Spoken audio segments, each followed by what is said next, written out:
Hello बच्चों।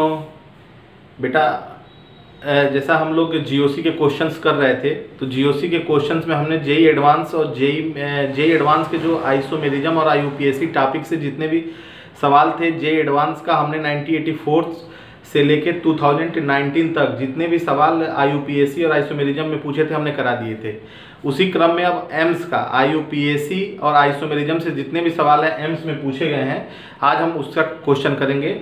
तो question number 19, 18 question तक हो गया था। क्वेश्चन नंबर 19 में कह रहा है the number of enantiomers of the compound CH3 CHBr CHBr COOH, ये कंपाउंड है, ठीक है। और इसमें आपको जो है आइसोमेरिज्म कितने बनेंगे, इनेंशियो आइसोमर्स कितने बनेंगे इसके, ठीक, ये आपको बताना है मेरे बच्चे, ठीक है। तो आप इसको जो है समझिएगा, ठीक। तो अगर अब हम देखेंगे ये इस मॉलिक्यूल को, ये सिमेट्रिकल है कि अनसिमेट्रिकल, तो CH3, ठीक, CHBr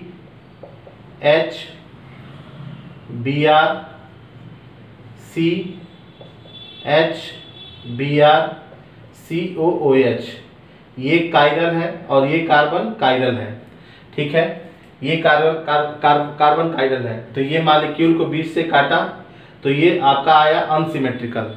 तो अगर कोई मॉलिक्यूल अनसिमेट्रिकल है, for unsymmetrical molecule, for unsymmetrical, साथ साथ लिखते चलो, मॉलिक्यूल, ठीक, number of enantiomers, number of enantiomers is equal to 2 to power n, where n is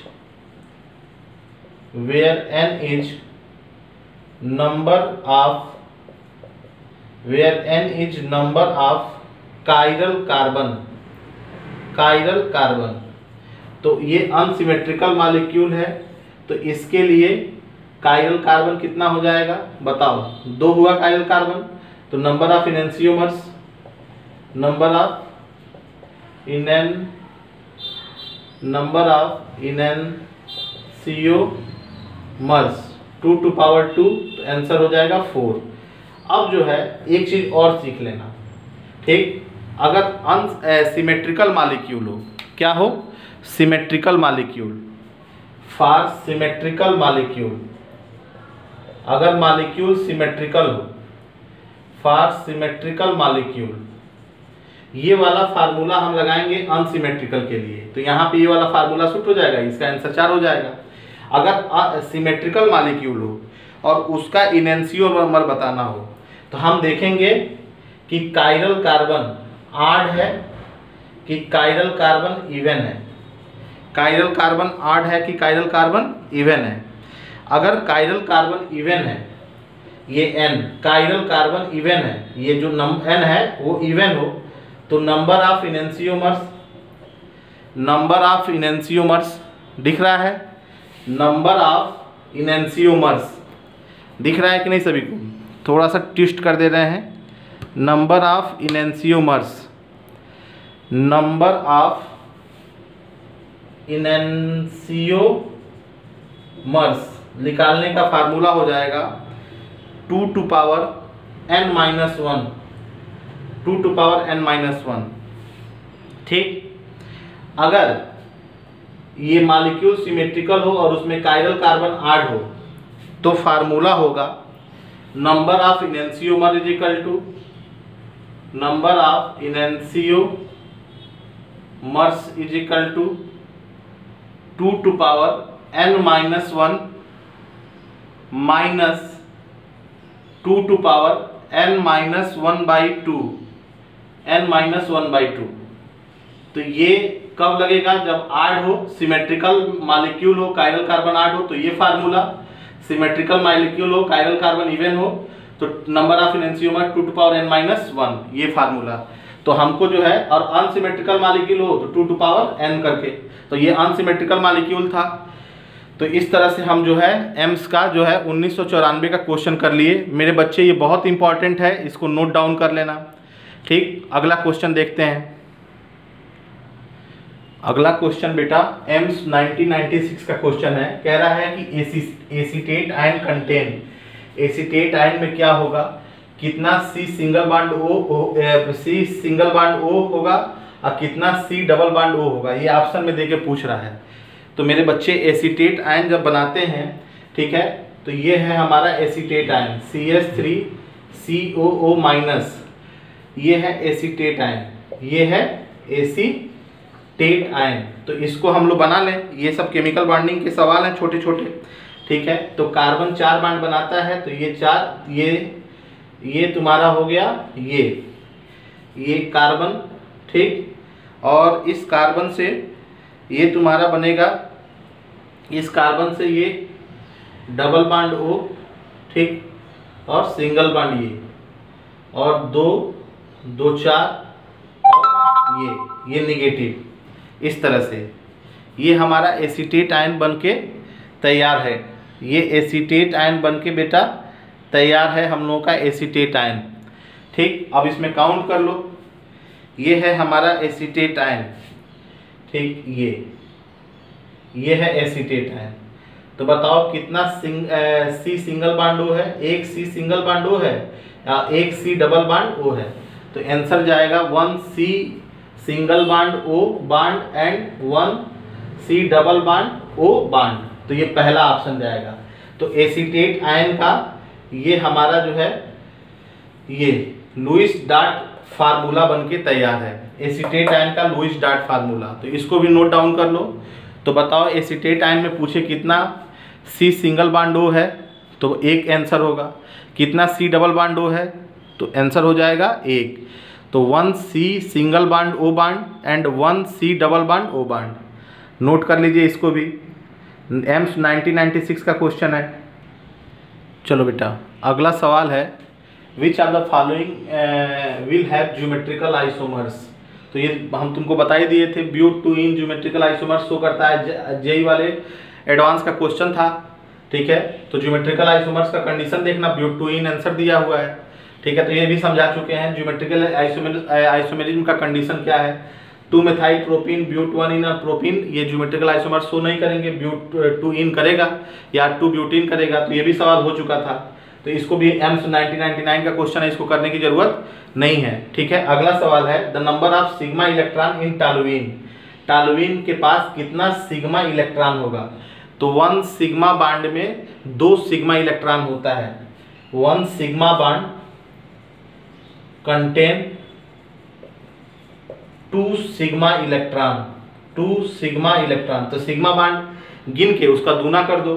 तो टॉलुइन ये लिखा हुआ है, ये है हमारा टॉलुइन, ठीक। ये टॉलुइन है। इसको हम थोड़ा सा एक्सपेंड करके लिख रहे हैं, ठीक। इसको थोड़ा हम एक्सपेंड करके लिख रहे हैं, सिग्मा और पाई इसका, ठीक।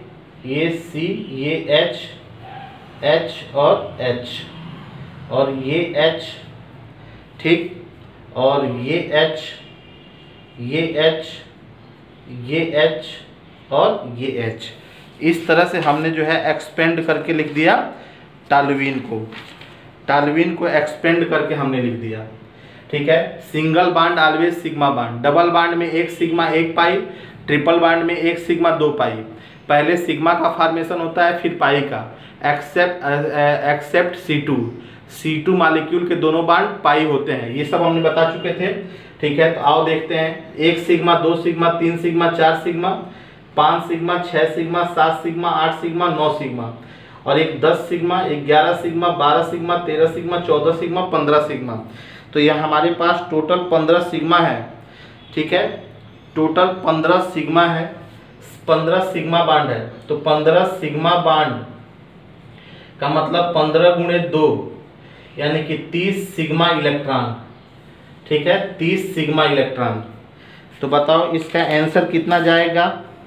इसका आंसर जाएगा 30 सिग्मा इलेक्ट्रॉन, 30 सिग्मा इलेक्ट्रॉन इसका आंसर जाएगा, ठीक है। तो इस तरह से हम जो है एम्स 2000 का क्वेश्चन कर लिए। अभी तक हम लोग टोटल जीओसी के जे एडवांस और उसका मिला के 22 क्वेश्चन तक पहुंच गए हैं, ठीक है। अब अगला क्वेश्चन देखेंगे, अगला क्वेश्चन देखेंगे, इसको नोट डाउन कर लीजिए। अगला सवाल बेटा जो है कह रहा है di ethyl ether and methyl n propyl ether, ठीक है। ये डाई एथाइल ईथर और मेथाइल एन प्रोपाइल ईथर एक दूसरे के क्या है, position isomers, functional isomers, chain isomers, metamers, ठीक है। तो आओ पहले लिखते हैं डाई एथाइल ईथर, ठीक। ये di ethyl ether C2H5O C2H5, ये हो गया डाई एथाइल ईथर। अब मेथाइल एन प्रोपाइल ईथर लिखते हैं, methyl n propyl ether, methyl लिख दिया, फिर ईथर, फिर नॉर्मल प्रोपाइल, यानी कि 3 कार्बन का CH2 CH3 एल्किल ग्रुप, ठीक है। अब देखो ईथर बनाते हैं मेटामर्स, ईथर बनाते हैं मेटामर्स। अब मेटामर्स का मतलब जो है वैलेंट फंक्शनल ग्रुप वाले मेटामर्स शो करते हैं, ठीक। इसके पास देखो 1 2 3 4 कार्बन, 2 2 4 कार्बन, इसके पास 3 2 5 2 7 3 8, 3 2 5 2 7 3 10, इसके पास 10 हाइड्रोजन, यहाँ भी 10 हाइड्रोजन, इसके पास एक ऑक्सीजन यहाँ, तो इसका मॉलिक्यूलर फार्मूला हुआ C4H10O और इसका भी हुआ C4H10O, ठीक है। तो मॉलिक्यूलर फार्मूला सेम, ठीक। और लेकिन तुम्हारा अरेंजमेंट कैसा, 2D में डिफरेंट, तो ये शो करेंगे मेटामर्स, ठीक, मेटामर्स। तो तुम्हारा डाई एथाइल ईथर और methyl normal propyl ethers metamers show करते हैं। एम्स 2005 का क्वेश्चन है। अब अगला सवाल एम्स 2006 का है, कह रहा है कि पेंट 1in4 आयन में कितना सिग्मा कितना पाई बांड होगा, ठीक है। यही सवाल 2019 नीट में एग्जैक्ट पूछा था, ठीक। तो पेंट का मतलब तुम पहले इसका लिखना जानो, ठीक है। इस कोई भी ऑर्गेनिक नाम है उसका स्ट्रक्चर बनाना हम जानते हैं, रूट वर्ड्स को देखते हैं। 5 कार्बन है तो 5 कार्बन हमने लिख लिया, पेंट का मतलब 5 कार्बन, ठीक। अब पहले पोजीशन पे इन लगा है, लिख लिया। चौथे पोजीशन पे आइन है तो 1 2 3 4 यहाँ बना दिया आइन, ठीक। और ये H, ठीक है, और ये H, ठीक। 4 वैलेंसी होता है कार्बन का, पूरा कर रहे हैं। ये 3 हो गया तो यहाँ H, ये 2 है तो यहाँ एक H और एक H, 4 हो गया। अब गिन लो, 1 sigma, 2 sigma, 3 sigma, 4 sigma, 5 sigma, 6 sigma, 7 sigma, 8 sigma, 9 sigma, 10 sigma, ठीक। तो कितने सिग्मा हो गए, 10 सिग्मा हो गया, ठीक है। 2 पाई यहाँ और 1 पाई यहाँ, तो 10 सिग्मा और 3 पाई, ठीक है। तो इसका आंसर जाएगा 10 सिग्मा और 3 पाई, ठीक है। तो इसके पास 10 सिग्मा बांड और 3 पाई बांड होगा। यही नीट 2019 का सवाल था, एकदम सेम सवाल, 10 सिग्मा 3 पाई। नोट डाउन कर लो जल्दी से।